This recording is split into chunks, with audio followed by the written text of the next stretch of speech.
Jaya Ganesha, Jaya Ganesha. And now, to honor the divine as Ganesha even more, we'll do some arti with the fire. I might have to turn out my air conditioning. I'm gonna turn out my air conditioning because it's blowing out the arti lamp. One of the sacrifices for God because I'm in Mexico and it's hot. All right, so.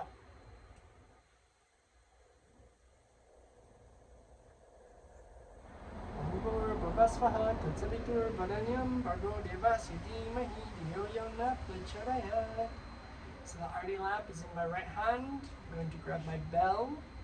The bell calls in the divine.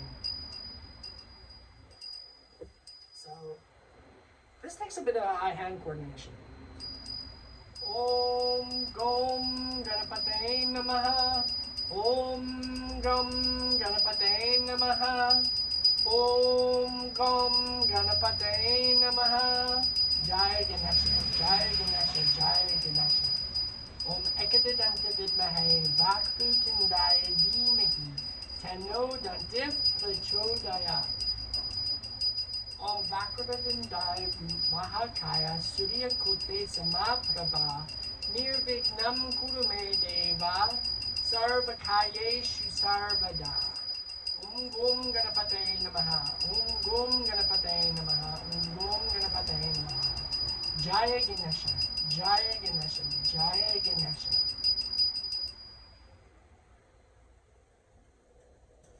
Now, because the flame was used to awaken the divine, it's become purified and more divine itself. And so sending some of that energy to the divine. I'll send some to you.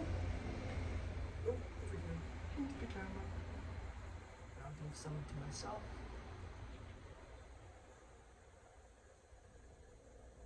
And just taking a deep breath in.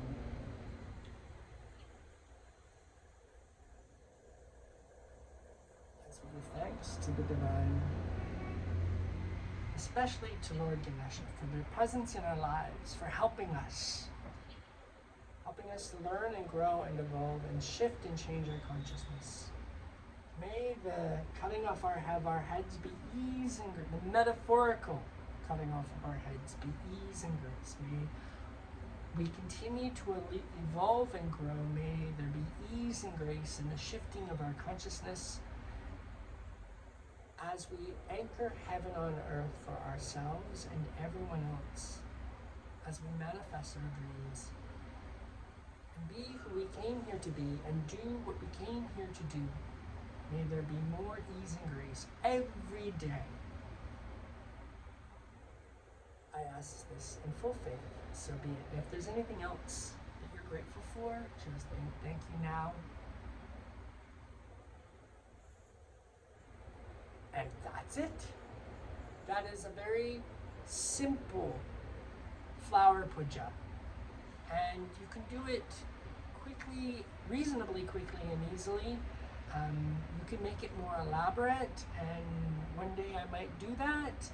But I just wanted to show you a very easy devotional practice that will help create change in your life. It'll shift your vibration.